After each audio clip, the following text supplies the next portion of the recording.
do you, I'm black. okay.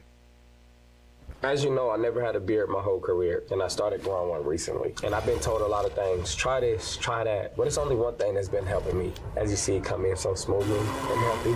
And then I start using Basque and Lather, the product that I use today. They are men healthy hair and beard starter kit. Again, healthy hair, healthy beard, starter kit.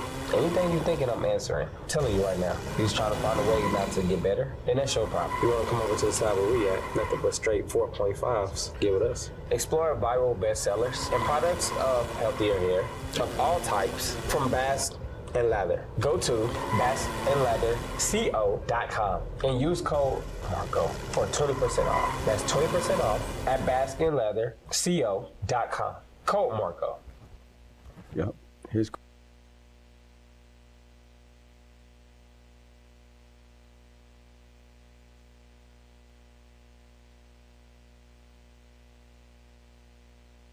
How do you feel about this ongoing Chud the Builder saga? You familiar with this I guy? have no idea what that is. Oh, really? Okay. He's a live streamer.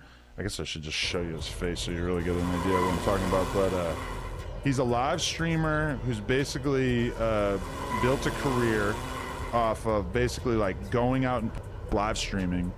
And he would kind of say like racist words. yeah, he would find groups of black dudes or women, I guess, and he would use the N-word, call them chimps, this type of thing, and that kind of had the internet on the edge of their seat because everybody was kind of was he arrested or beat up recently or something? right. So he had a court hearing, and on the way out of the court hearing, a black guy basically was heckling him, antagonizing him a little bit, and kind of got up close to him, and I think he hit him first, and Chud pulled out his gun, shot himself in the leg, and then shot this guy. The guy's fine. The guy was not killed or anything like that. But now Chud the Builder is basically facing, attempted murder charges, and they're bringing up his old tweets and everything where he basically predicted this outcome, making it extremely hard for anybody to really feel any kind of sympathy for him or anything, because he basically said that this was his goal. And it feels like this is kind of like a whole new domain that we've crossed over into. It's just, I mean, obviously this guy has nothing else to stream about, so he figured this kind of streaming would bring a lot of attention. Look, we're talking about it. That's what his goal was. He went from a total nobody to like world famous. So a lot of times these guys just months. find something that would make them famous, and that's what his dumbass found. So you sow what you reap. If you're gonna choose this route to go and talk about that, then there's consequences you have to pay. So this is dumbass. Yeah. It's like really, I think the thing that stood out to a lot of people was just that it took a while. It took like months of him doing this sort of content before somebody was even aggressive enough to lay hands on him, which made him pull out his gun. What state is he living in? Tennessee. Is that like you can walk out with a gun over there in Tennessee? Yeah, they have like open carry, so you can just have that on the outside of your pants and everything like that. But he was also showing it. Yeah. Oh, wow. And he was also pepper spraying a lot of people. So like before he ended up shooting someone, he ended up pepper spraying like a lot of different people who attempted to, do anything aggressive to him. And really, like, he pepper sprayed a bunch of people who really didn't seem like they were like a threat or anything like that. It's a wild world we live in. Yeah, man, it's crazy. Related to that too, I was just reading about these. Have you heard about these like sort of white-only communities that they're attempting to build down south? It's real? Yeah, there's groups of people who are basically they want to create communities where they feel not only just white people, but white people who like have corresponding values. Like everybody's got to basically be a Trump supporter. You got to be opposed to gay marriage. You got to be whatever. All these sort of Republican values. I feel like Trump supporter are racist people. I mean, Well, I think it's that like every racist is a Trump supporter, but not every Trump supporter is racist. Say it again. Like if you're racist. I got you. For sure, you're voting for Trump and not Kamala Harris. But, if you're just because you're a Trump supporter, doesn't necessarily mean that you're racist. There's a lot of black and Hispanic people voting for Trump, so you can't just say that everybody's a white nationalist. But 100%. Okay. But so that's this new world that we live in. The New York Times actually just put out this podcast about it a couple days ago. where these people are creating these communities. And so there's actually like a lesbian Jewish woman who wanted to buy one of the houses within this community. And once they realized that she was Jewish and gay, or I forget if, no, yeah, she's gay. And so once they realized this, they basically rejected her application, and now she's suing them. So now we're going to really find out if legally this is something that America is going to allow. It's almost like I mean, can't compare. I mean, that's still racism when you pick and choose who can live in a neighborhood. Right. It's not like a certain, community where it's like, all right, I'm gonna put houses here that cost $10 million. If you can't afford $10 million, you cannot buy this house. Right. So I guess it's over there is different. Your $10 million is not good over here, pretty much, even Right. whether you have it or not, because you're black or you're this and that. Well, so I mean, it's wrong, but come on, nothing surprises me anymore. the people who are in charge of it, they own the land, and so then they're in charge of selling these plots of land to people, and then they're making the decision about who they feel it's fair to sell this house to. Okay, on one hand, Yeah, I mean, is it when you compare it to like Boosie's party where he don't want transgender women to come to the pool party? so I don't know if it would be likely that Boosie would be sued over that. I feel like for a pool party, it would be pretty easy to justify saying, hey, we don't want whoever we want. You go to a nightclub, Yeah, that's they true. don't let ugly girls in the yeah, that's right. in the nightclub, right? So I guess he don't want no girls in the pool that they hit the suit with on the side or whatever. But there is part of me that, as much as I'm opposed to racism, that I feel like if you want to live in a community and regulate who lives in the community based on like anything, if you want to live in a Jewish community and you don't want to rent your houses within that community to anybody besides Jewish people, I mean, I feel like that's okay, right? Would you think it was okay for a black community to say, hey, we don't want any white people I living mean, here? I personally will not go nowhere I'm not wanted. Yeah. So, it's, if somebody don't want, why would you want to go anywhere that you don't want to? Then you gotta worry about people doing shit to you. Who has the energy? Life is short. I want to live my life as long as possible. Right. If motherfuckers don't want me in their neighborhood or whatever, I'm not going there. Your neighborhood, I'm gonna go where I'm going. Yeah. Do you have the right to do that? Of course you don't. But if you don't want me there, why should I come to prove what? And when I first started hearing about these whites-only communities, I thought that there might not be that much of a challenge to it because of the fact that, like, what black person would want to live in this community? Exactly. But the woman who's suing, she was attempting to buy this piece of land because she felt like it was undervalued. She didn't even want to live there. Okay. She wanted to just buy it and rent it out as an Airbnb or whatever. Oh, that's a real neighborhood. Yeah. Where is it at? What state? Let me see. 10 minutes, about a second. So let's get to the good part. In our time with this. That was a while ago. Where was this? Somewhere there. Remind me so I don't go get a house there. Or maybe I should get a house there. And No, for sure. I mean, they wouldn't want anything to do with me either, for sure. So, why? Because your tattoos and you. I feel like the whole porn thing probably goes they'll against look you up. whatever they're trying to build Nice. as well. Oh, it's in Arkansas. Okay.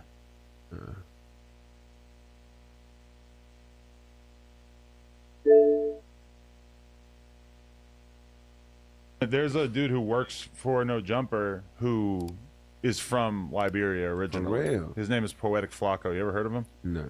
I wonder if he ever made a video about you, because he's basically just does these videos about like, sort of celebrity drama and everything like that. All right, okay, it's been a while, but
I didn't personally quit. The game literally crashed.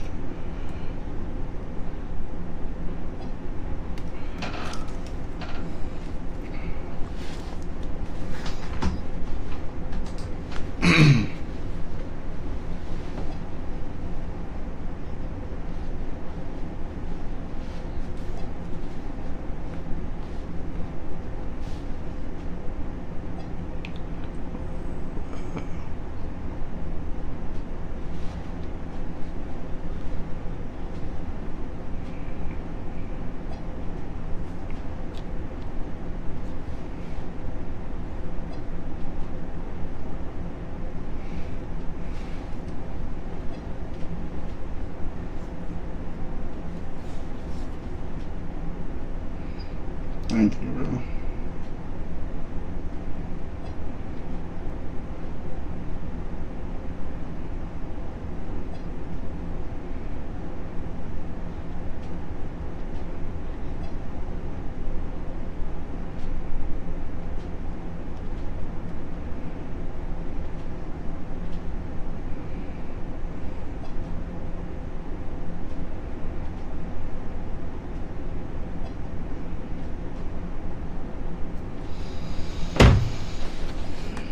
Check.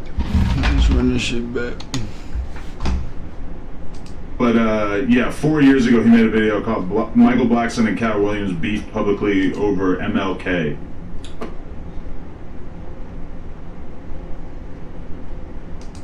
I know Cappy was on. Hey, did y'all see Black Boy Max? He been wilding lately. That nigga put the wig on. He gonna come out of there in a minute. I feel like he's right there was I feel like he's covering it up so much that it's about to bust out and leak out because because he trying to like he trying to hold it in so much, but people keep and own him so much. He gonna like huh? And like y'all got me like ass. You know, hold on. You put a baby, you put a wig on to have the baby hairs in front of your dog. He had the full wig on. Cause I'm like, okay, he going crazy. You got 6'9", be doing, but at this point, it's like it's still some masculinity there, even with 6'9". It's like you can see some bullshit. It's either that or he's smart enough to roll with it and like, oh, y'all calling me? Oh, I'm about to just troll now, like Young Thug did. Oh, these streamers gonna give me more clicks. Yeah, all right, this gonna give me more clicks on that side anyway. Young Thug did the same. Young Thug ain't never put on no wig with no baby hairs. Young Thug was Young Thug was calling his homies bae and lover, and they was sipping lean with the cups intertwined in their arms and all type. What are you talking about? Young Thug, I mean, that's what I'm saying.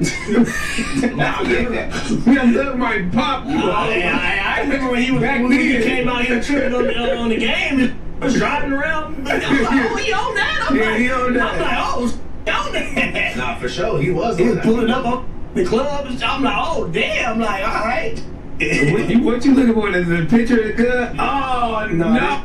Oh, and I ain't gonna lie. Ain't no way. John Harrison just posted on back on Fed and he was doing his hair. I mean, when you seen Prince and Michael Jackson do it, y'all was all cool with it. I was just about to say that, bro. No, but you smacking it and bagging up, bro. What happened when Prince was doing it? And Prince ain't never did no like that. Why not? Why not? And his ass shit All they talking about doing now that they say it's like, oh, you wearing rhinestone pants, Prince and them doing all that. Boy, they was wearing heels and I mean, but yeah, you was somewhere young dancing in the house today. Don't put me on that. You was doing that. Nah, I wasn't old enough. I dancing like you or some. He was dancing Ice Cube. I was saying the other day, I said, you ever see the club dance in the park? I was like, I didn't even dance to that. Now you got so many bands. Like back then, they did like a little gangster boogie, like you know, they did a little. Gangster boogie, like it wasn't too much. Yeah, that's a fight dance. You have to get out of the minute they keep playing.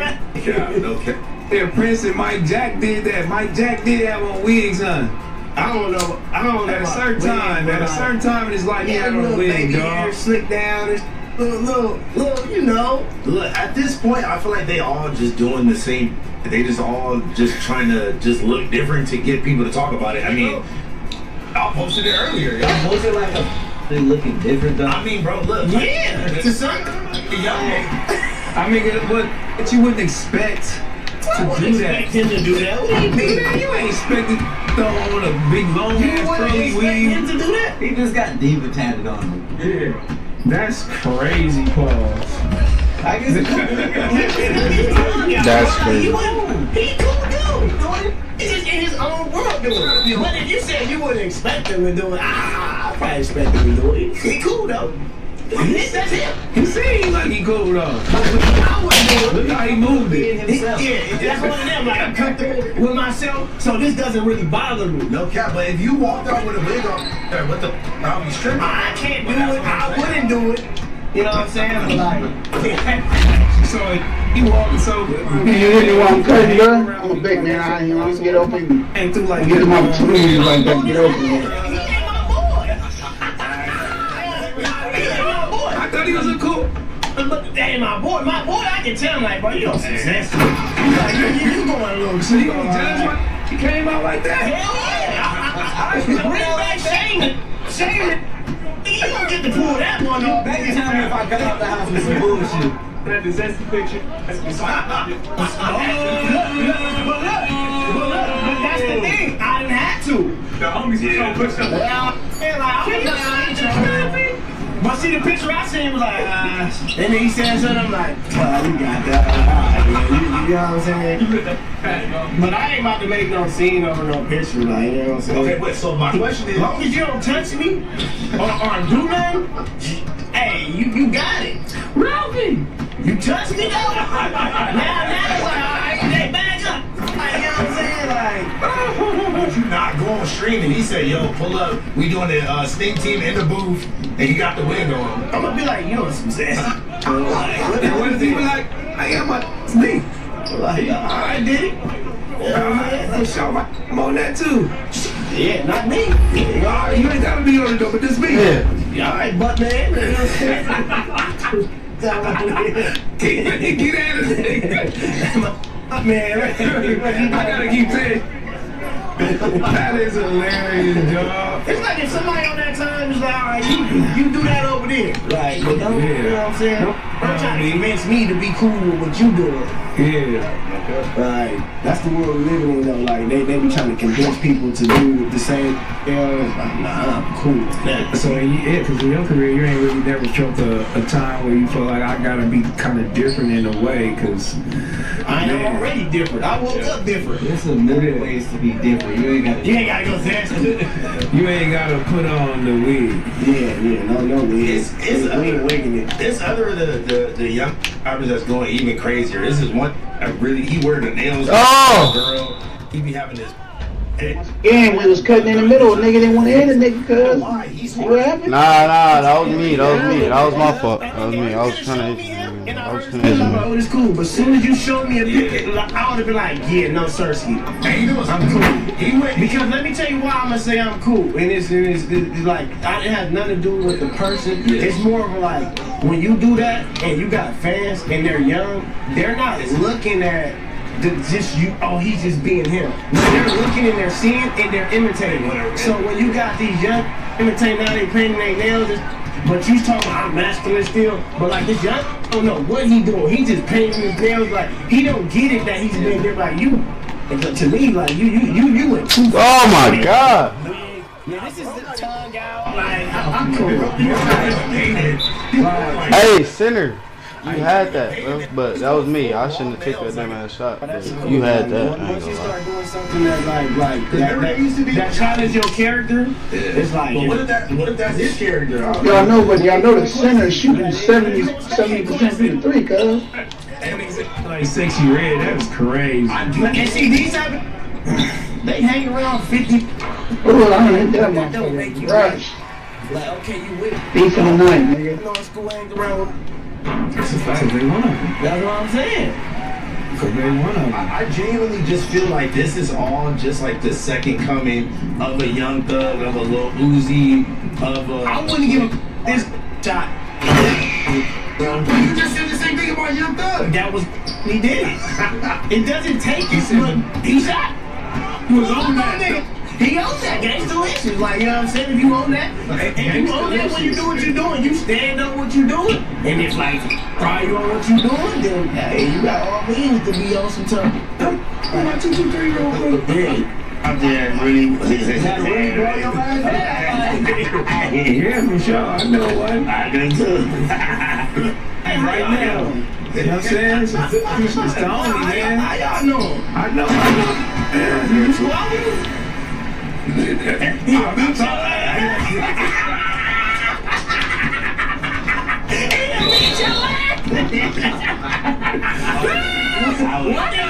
I got squad with him. They don't give a fuck. They ain't that power nigga. Until the motherfuckers make contact with you. That's crazy. That's one thing I feel like that I can't do. I mean, you get it. Win or lose, you lost. You lost. You're Mason though. You gotta even walk away. You Mason. Hey, are you Mason? I am. I'm on that. They might beat his ass. I love so I'ma just make sure and let you. Oh my God, I'm a fucking dumbass.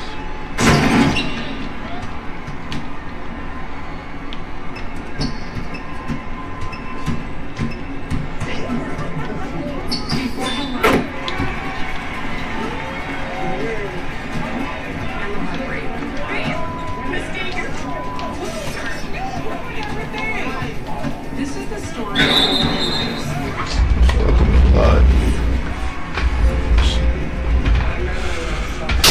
Good. Years thought that I would end up facing over 20 years in prison for attempted murder. No. Oh, where's what's up?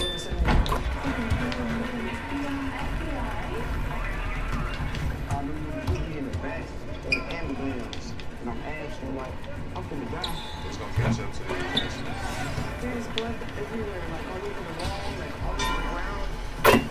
My name is My name is Brittany Santiago. and this is my crime story. Damn. This is my crime story. Damn. Back my foot. Fuck.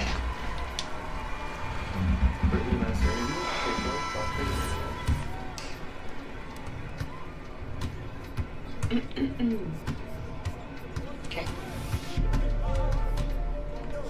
Originally, I was born in Fresno, California. However, I moved to Alaska with my family when I was 3 months old. During my time in Alaska, it was me and my 4 older sisters.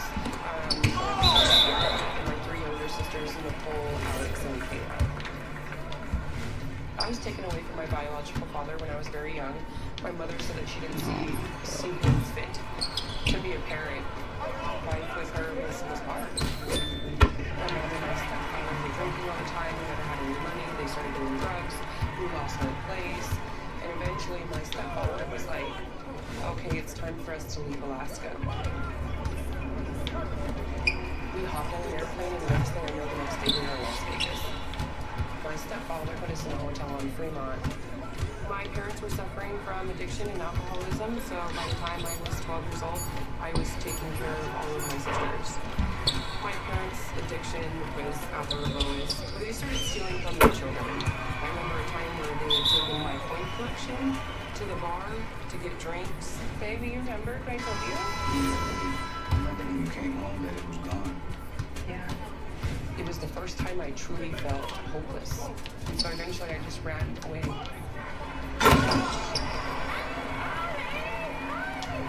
My sister Kayla doesn't know how bad I had it when I was on the streets.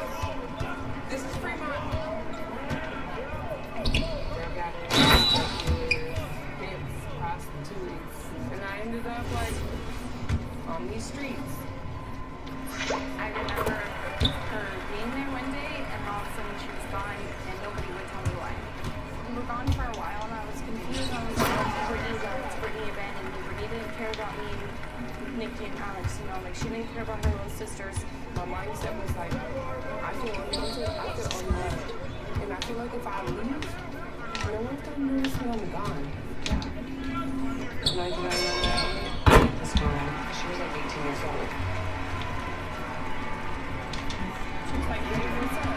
Yeah, you know, it's cool. And then we went over to the liquor store back there, and she got some liquor, and we started drinking. I ended up going back to her place, slept, and when I woke up, I told her, give me 12, I want to go back home. I just cried and cried and cried. And so she got a meth pipe with her. She said, if you want to feel better, this is what you're going to do. You know, put her into the pipe, and she lit the bowl. And I took my first hit of meth at 12 years old.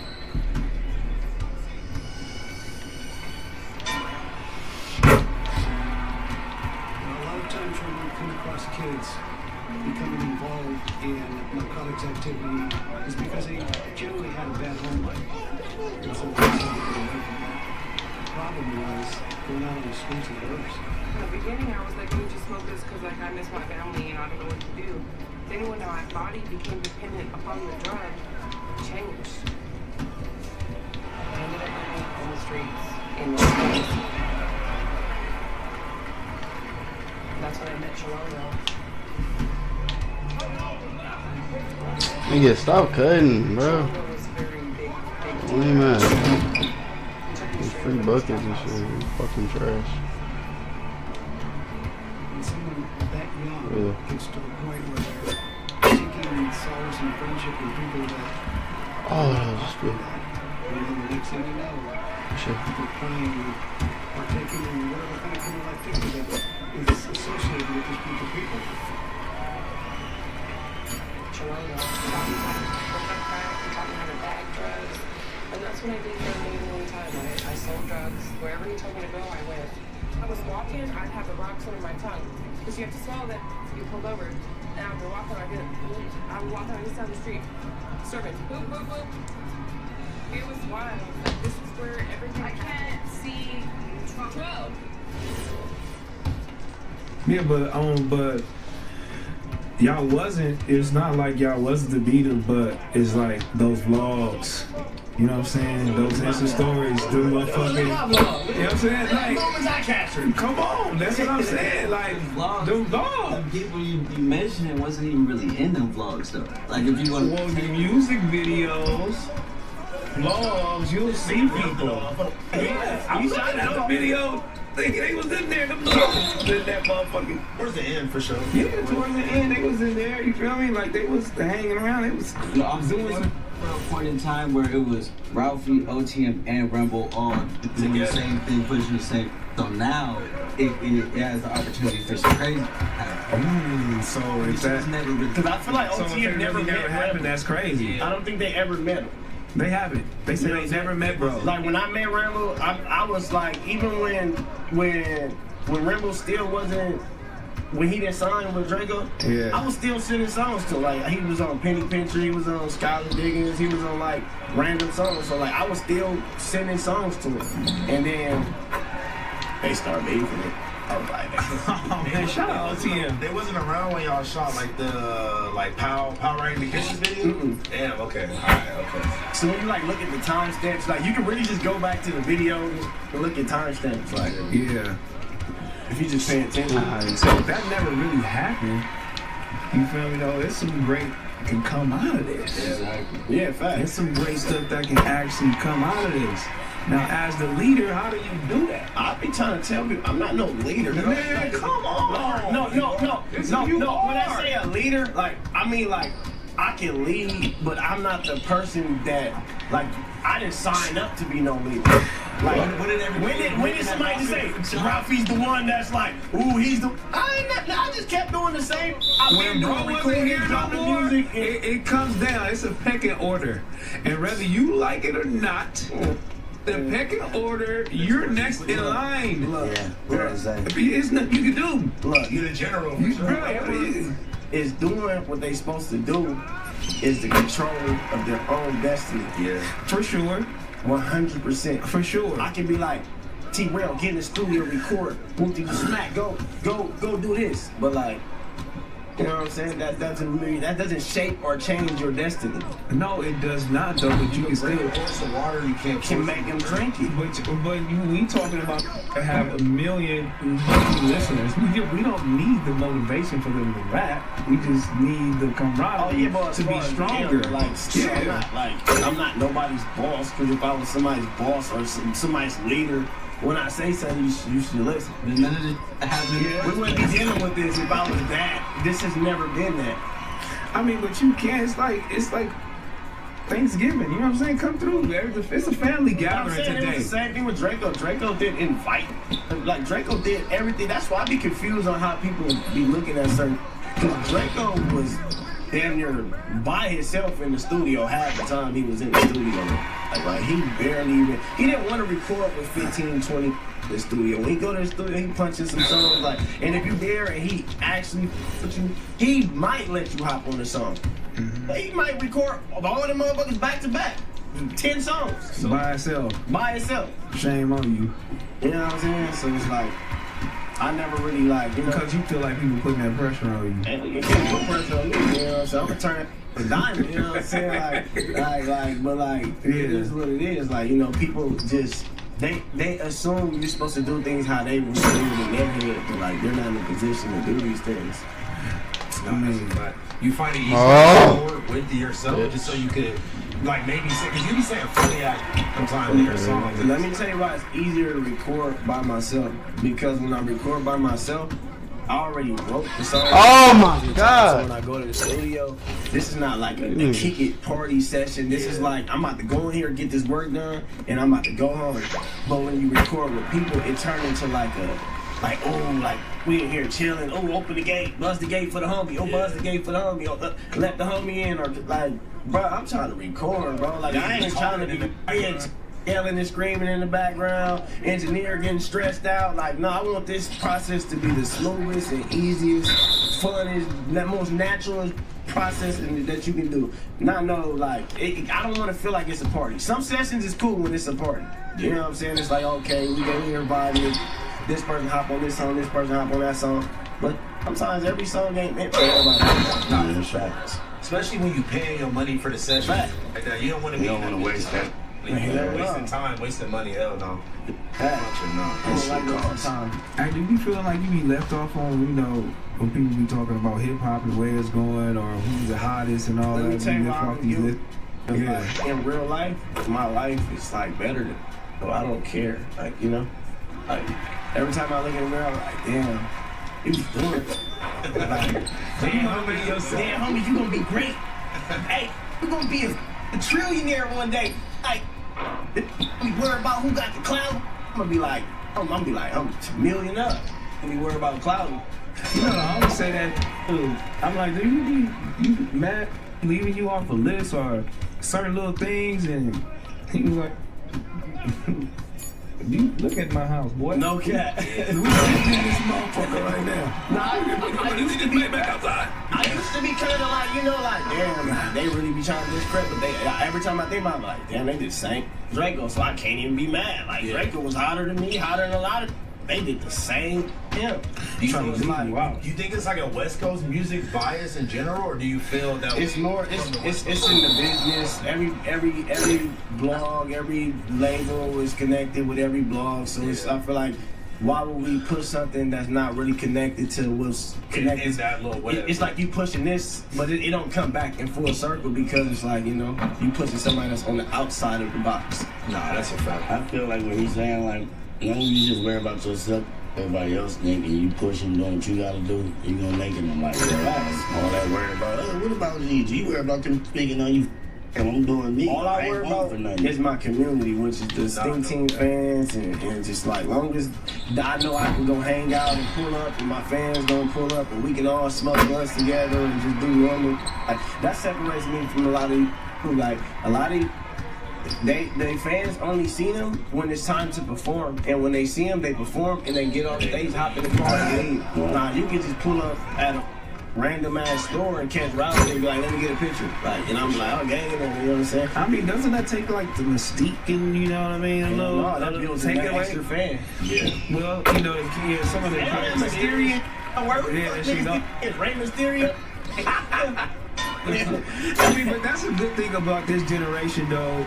That's the one good thing about this generation, that you can really actually build your community in record sales and your first week sales. All that don't matter. Yeah, I be telling this right now. Oh, he only sold 15,000 his first week. Like, man, that don't mean nothing. Imagine 15,000. Get 100 for something real quick. No cap. And they your solid 15,000.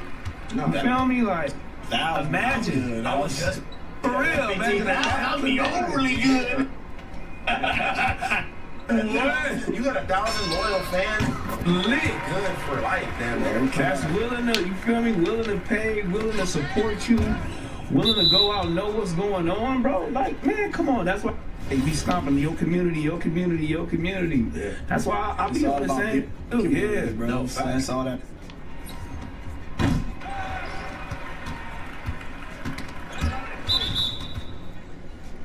He named his son Marlon.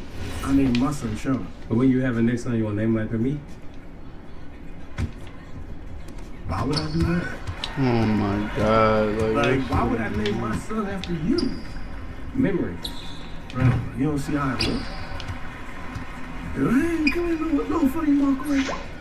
Man, my son sit on my lap. Fall down now. Why you want to fall down now, nigga? You been falling down every time somebody do something, nigga. Fall down now, nigga. Like Sean didn't want to do his interview. Rumpelstiltskin.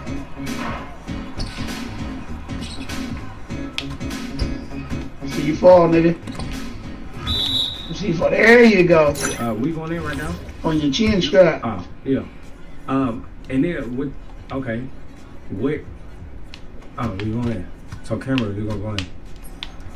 See, then when the cameras come on, it's not that I'm stupid. They just come on and do you get stupid because I'm so used to like, you know? Yeah. You get weird, man. Yeah. Bro, you was fine.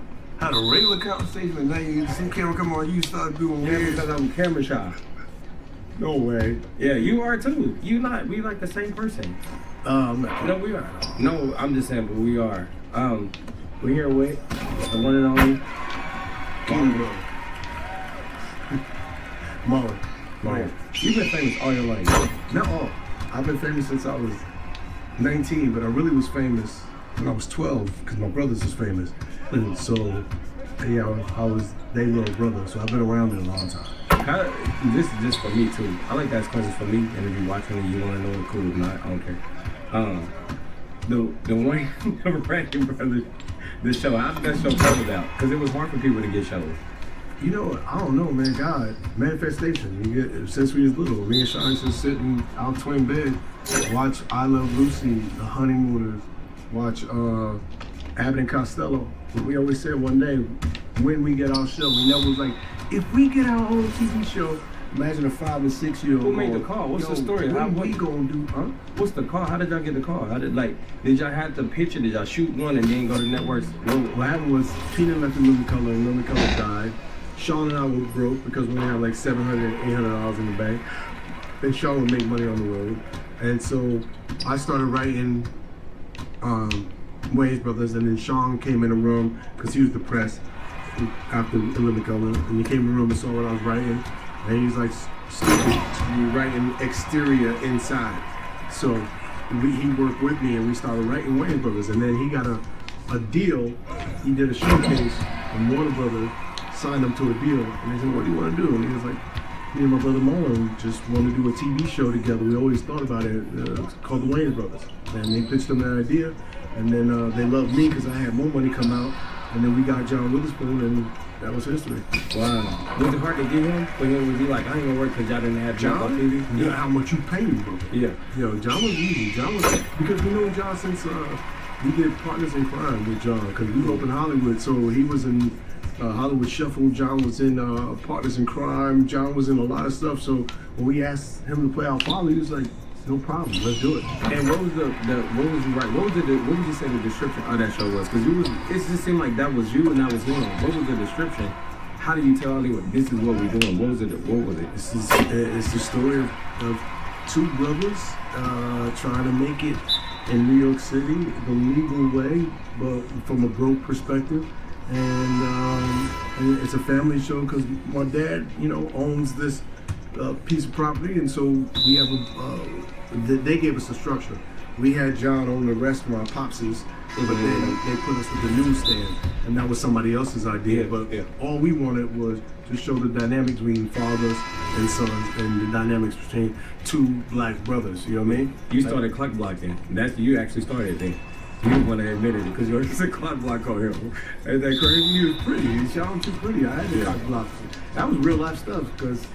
You know, I was an ugly little kid, and Sean would get all the girls. All the girls loved Sean. But that was cool. But on the episode when the show, all the girls loved you. Like how funny you was. Like that grew on them. I mean, I was skinny, and I think it was the girls started liking me when I cut my hair. Yeah. When I had that shortcut, and I came in, and I got the arms. Yeah. When you cut yours, you know what I'm saying? Yeah. I don't want you to recognize. You know. Yeah, I cut it. I missed it. Yeah, I missed it. Yeah.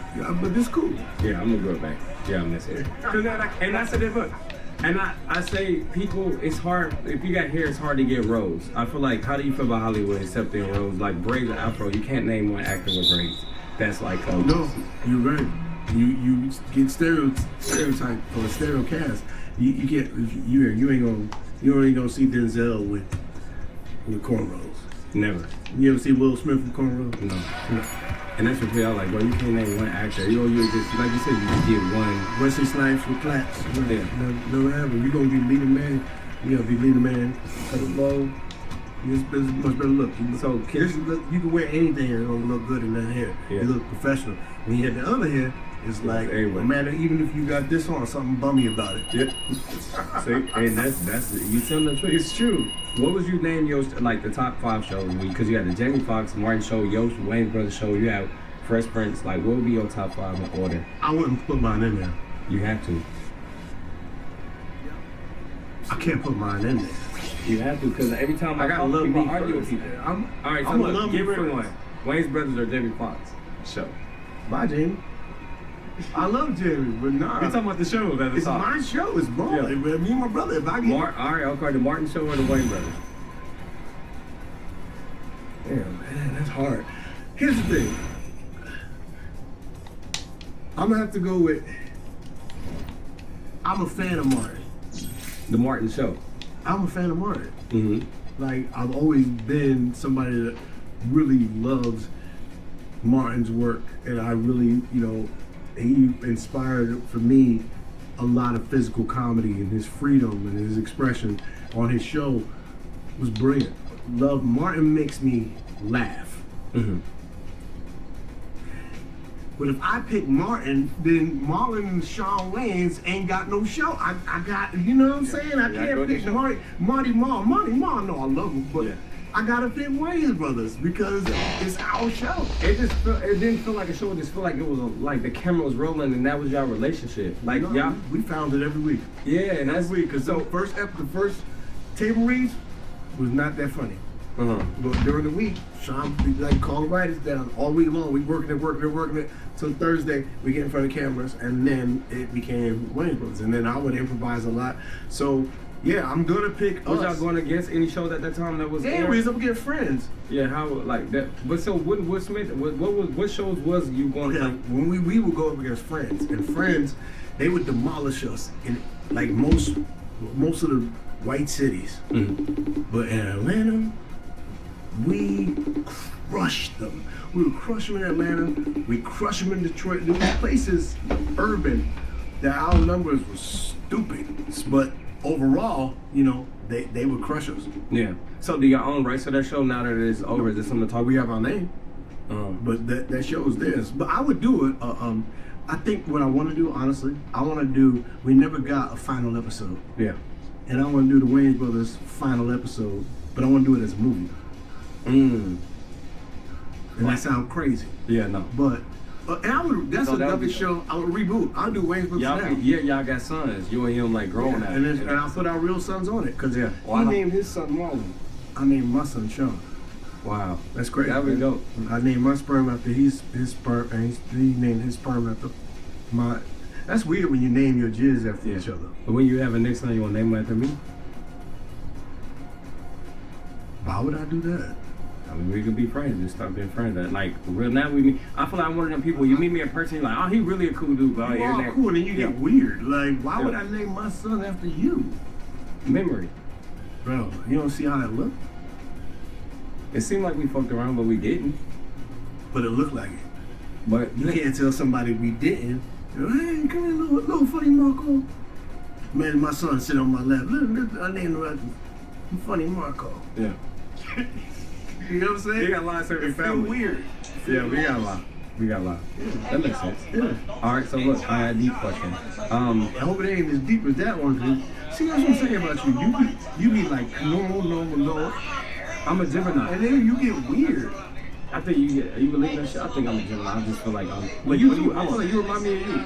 Like I feel like we the same person. Like, can you read? When's your birthday? Yeah, I can read. You can't read? No.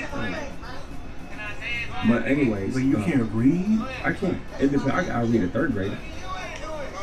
You can read to third grade?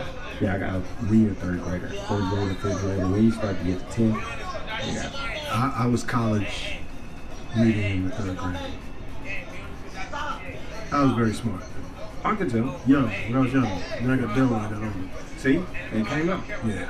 So look, how do you think, because they talk about, like, never mind, I don't even want to ask that guy. What? No. What you gonna say? I'm gonna answer a different question. I got so many good questions. Okay, but ask the one that you want to ask before you made it weird. See, you took a weird turn. We was having a dope-ass interview, and then you just, come on, with you, boy. Because I'm a visual. When I say something, I see it. But you had a normal conversation. Yeah, but I was seeing and the it's like, normal hey, shit. you want to name your baby after me? I'm like, why would I do that? Because I was like, it's different. It is. Yeah. That's why it shouldn't be done. Yeah. Okay. You cool. All right. Do we get annoyed sometimes when people how big white chicks is, like, and how they keep bringing it up? Is it like just let that live and let it be known? Like, let No, it I be love the it. project alone. I love it. Look, when you I'm do talking about they want to reboot it. I'm saying do it again. Like we need it again. Because I know you like that's that. Like you just spoke on it where you just like, let me just, it's that and it's hard. It's not as easy as I like the fact that the fans want us to do it that badly. And so I won't say I get annoyed. I was just want to be honest, like not right now. If Scary Movie make money, if people go see Scary Movie, which they are. I mean, you don't know. No, they are. But if they do, they are. Remember how you said then we had do a show? right? Yeah, Manifest. Yeah. Okay. Then we doing White Chicks too. And what is that? Yeah, Gotta that go movie. number one. No, they go ahead. Like when they go number one box office, Scary Movie. Scary Movie make a couple $100 million. We doing White Chicks too. If it does Michael Jackson numbers, we'll do White Chicks 2, 3, 4, and 5. And then you know what? It ain't we'll gonna do White Chicks the series if it makes Michael money. Is that the normal Ghostface that was in the original? The Ghostface. It's the one that was in the first Scary Movie. And it's the same. He old then. He doesn't age. It's a mask. I gotta go. You gotta use my Ghostface. My God, here it is, right here. What's up? That's my Ghostface right there. You got it. Like, I can fucking breathe in this shit. Damn, I've been sitting on this for about 15 minutes. I would know if he was the killer. I would know it was him. No, you would not. Who else is gonna be? Not here. Not me.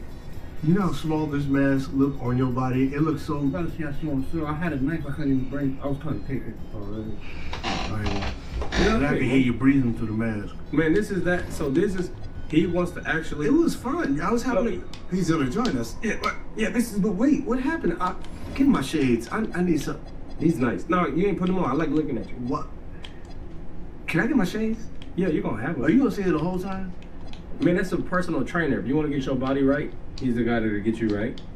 That startup right there. His name is Punch. I thought I was doing a. Man, no. All right, talk to him. Look, this. Me personally, I don't find Funny He Marco is. funny. Man, tell him how big you are. This is me.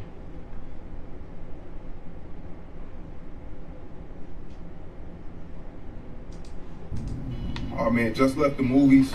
Seen Toy Story 5. Really good movie. Based off society and technology and kids. But anyway, walked out. My Memphis homie really broke the news for real. And he told me that Tay Keith, producer. You know what, let me go back. Super producer. I don't even want to play with his name. Super producer Tay Keith passed away in Memphis today. This guy is responsible for breaking for the sound. I don't even want to say. I want to say the sound. Like this guy, he brought a whole new sound to the game. He's responsible for Sexy Red. He's done a lot for Dre. Man, I'll be here all day naming artists that he has worked with. But Take Heat, you know, the last few years he's really been putting game down, man. Like, I mean, it was a point in time you couldn't gotta cancel this bet Take Heat beat. because now I don't want to assume, but just based off what people I'm not tell me able to about play Take Heat, we got a lot of mutuals. because He's a super 2K low-key guy. I banned don't me think he was in into the streets. 509 He AM. was a student of the game. Yeah, he passed away. I mean, like I said, I don't want to assume nothing, but I don't think he was murdered or I saw the Axios report. any crazy violence with him. Fuming. We can only That's assume not it was, reflective of the conversation you know, that I've what a had lot of with the him, but other maybe he's- legends passed away with, man. Drugs, overdosage. But we can only assume. I could be wrong, and I apologize if I'm wrong. But I don't want to guess, you know, but that's been a major thing in music. I don't even want to just say hip hop, but music. He was super young, made a lot of money producing beats, producing hits. Super young, man. And you know, we always talk about what's going on with rap. What this, that. What's going on with rap? If you just go back and just think for the last 10 years, let's say 2000, I can go further back to 14, 13 when Speaker Knockers died, Dobie died, Bankroll Fresh died. Man, if you just go back and just look over the years, and we all talk about why rap ain't this and rap ain't that. Think about how many people have passed away in the rap space. From producers, man, you just think, y'all just think, not even just drill rap, but just think of the drugs, just think of natural causes, diseases, World Star, Q from World Star, Zach T, just all the rappers, suicide, all the rappers. Rap has over 100 people have passed.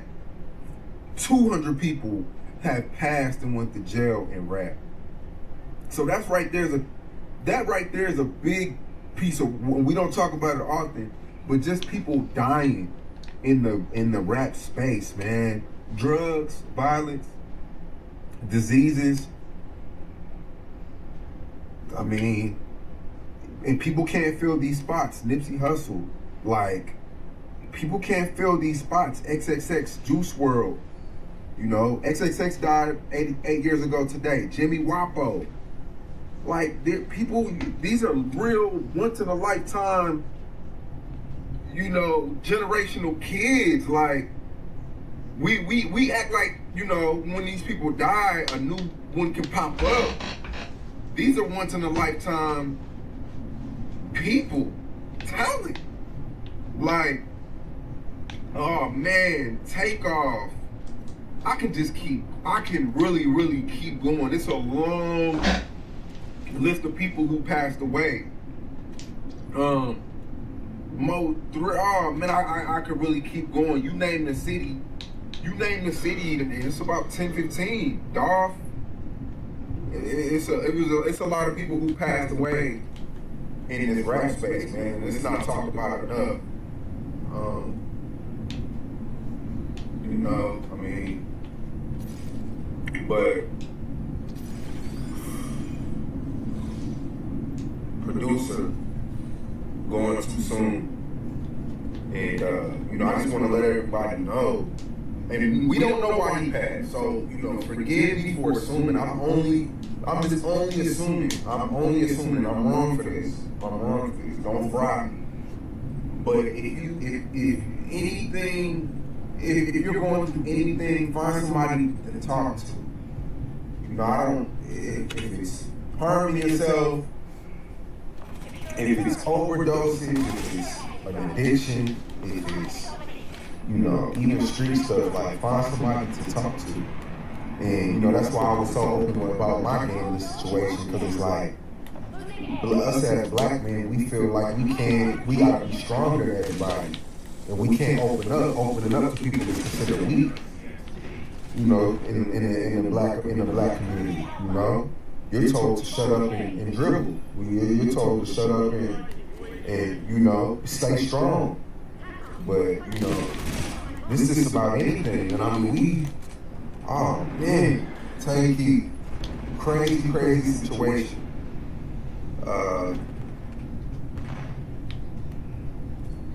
Crazy situation. Only 29 years old with so much more than Tank to it.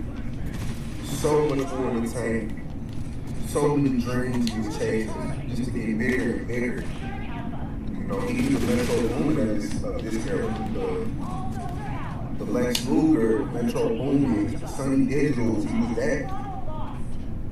So, it's a million YouTube channels that you right here with me.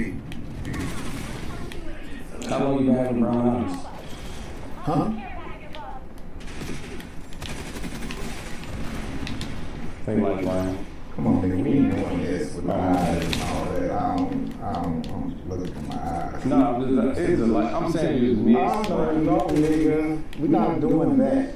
We're not about to start. No, I didn't say I'm just giving you your props. I'm not doing that.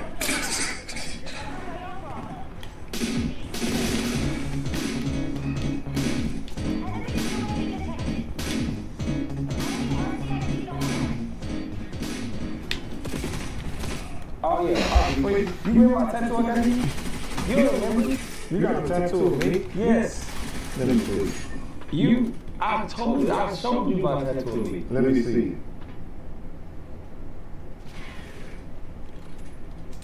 If you are not yet a member of the Patreon, link is in the description. Please consider becoming a member, as you will have access to many videos you cannot find here on YouTube. Oh yeah, you got a podcast. Before we get into today's topic, I want to take you back to one of the biggest battles between a music superstar and a record label. In 1992, George Michael filed a lawsuit against Sony Music, arguing that his recording contract was so restrictive that it amounted to what he called quote-unquote professional slavery. Michael claimed Sony had too much control over his career, his music, and his future, while he had little control over how his work was marketed or promoted. He also alleged that Sony failed to properly support his 1990 album, Listen Without Prejudice Volume 1, after he chose to move away from the sex symbol image that had made him famous. At the heart of the case was a question that artists still ask today. Who really owns the music, the creator or the corporation? Although George Michael ultimately lost the lawsuit in 1994, his fight became one of the most famous challenges to record label power in music history and sparked a larger conversation about artistic freedom, ownership, and control in the entertainment industry. Oliver Tree is the latest tragic example of a pattern we keep seeing in the music industry. And there is a long list of musicians who have made the same complaints over the years, except many of them had their demise not long after going public, exposing the industry.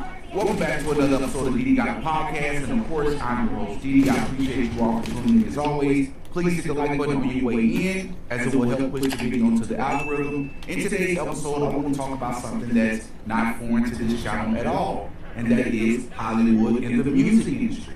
I want you to take a listen to what George Michael said in a 1994 interview about one of the most underrated tactics that the record labels like Sony use to trap artists. But it wasn't a perfect deal because all the way through, I never signed a new deal. Signing a piece of paper which updates the deal. I mean, every single deal that I have done, every single renegotiation that I've done, with whether it is CBS or Sony, has been an extension of the deal that I signed when I was 18 years old, which effectively bound me for, I think it was 10 albums actually, altogether. It was 5 and an optional 5. Which is, I mean, effectively the whole of my career, I would imagine. I've never been able to sign a piece of paper as a new deal. I've always been trying to update that deal that I did when I was 18. So I've always been held to that part of the deal that I signed when I was 18 years old. The other point I'd like to make, as I'm thinking about my gun, this man said, you wouldn't dare pull something like that out in a place like this. But I thought this. And then he responded to me much of what I thought. Real life.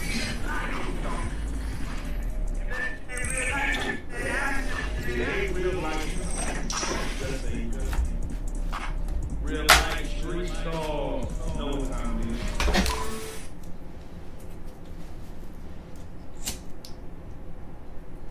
I just got one more question for we end. This is just a big homie question. We talked about a couple of interviews ago about demons and things that you've seen, right? Right. This is a personal question. Do you believe in heaven and hell? Yes. Right. I do. And the things that you've seen, what makes you believe in heaven and hell? That's all.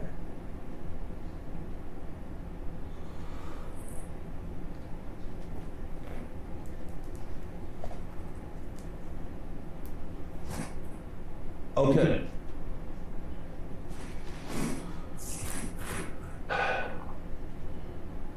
It's crazy you asked me this. Because like over the last month, I've been getting people calling on my Instagram and ask me something. I'll do my little questions, post on my story, and I get asked the same question over and over and over. Like, have I ever met the devil? Right? And this is one reason why me and Duke are so close right now. Like anybody who ever seen us together and see how we operate, you can tell like them boys locked in. Like people always commented. And some people have said the interview that me and him did on this couch was the best interview they ever seen. Right? Oh, I need to be careful now.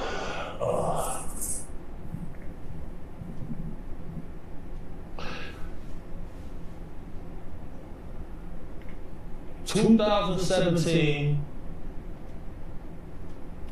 people from the church and from that orphanage, y'all seen Dugas dropping the toys and shit off on for Christmas?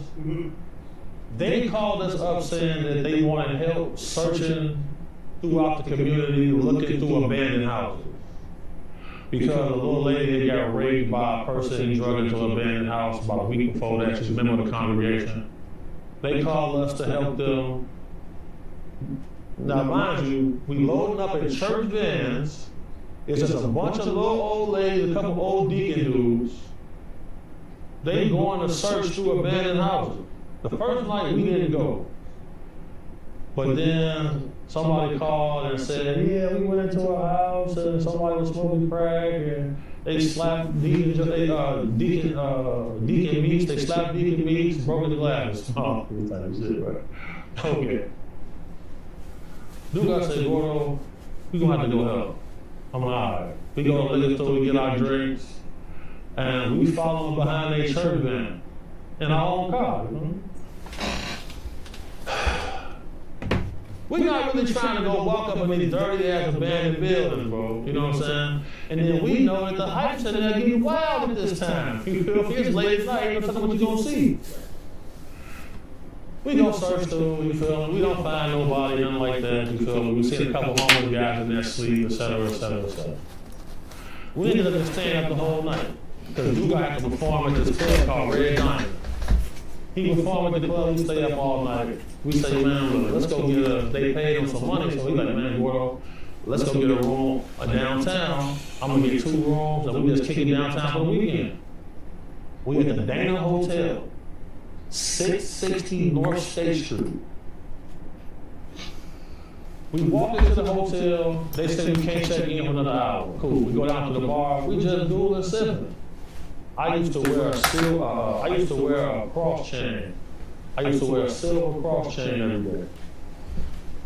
We get to the bar, this white dude, blonde hair, blue-eyed dude, he got a little suit, and she got a suit on, you can tell it was a tailored suit, but I noticed his cufflinks I only seen them cufflinks one time at the Hermes store with a client. I knew them cufflinks was like $15,000 for both. I'm like, damn, look at this man. I'm like, this dude got paper. But he got a smug look at me though. So I'm like, man, you want to get a drink? He said, I don't have a drink with you. I'm like, what the fuck? So, but it was something weird about him though, because when I got close to him, I felt like I was in front of somebody who was like, I don't know, bro. He made the hair, like it gave me a weird feeling that I never felt before. So I'm like, man, I'm thinking to myself, hold on, where's my gun? Is it my book bag? What I got it on me? I'm thinking this. As I'm thinking about my gun, this man said, you wouldn't dare pull something like that out in a place like this. But I thought this. And then he responded to me much of what I thought. And Dugas said, what the fuck is he talking about? I said, nigga, something up with dude. He said, yeah, I don't like him, bro. I'm like, right. So I get my drink, and he just standing there looking at us like we was crazy. And once we saw him, though, it hit us. Damn, we seen him in Vegas, and we seen him at the airport, and we seen him at the chicken and waffle place. So I'm not gonna say that I met the devil, but we met one of them. Oh, bro, we met somebody. We met somebody. You know, the Tesla have a biometric camera on it. If you take it down to the graveyard, it's gonna show people walking around. When you look out the window, you ain't gonna see nobody at all. Why is that camera picking up a biometric human vibe? Why is it showing up on the camera? You know, the little 3 times we went out with the Exorcist, with the father. Oh shit, Chad, I'm about to you get know, man. fucking undressed and drink shit. My bad. Alright, Chad, it's 5 in the morning, damn near. I'm about to go ahead and call it a night. I love y'all niggas though. I'll see y'all boys tomorrow. See y'all ladies and gentlemen tomorrow. If you smoke, you drink, don't drink. Before you gonna pull.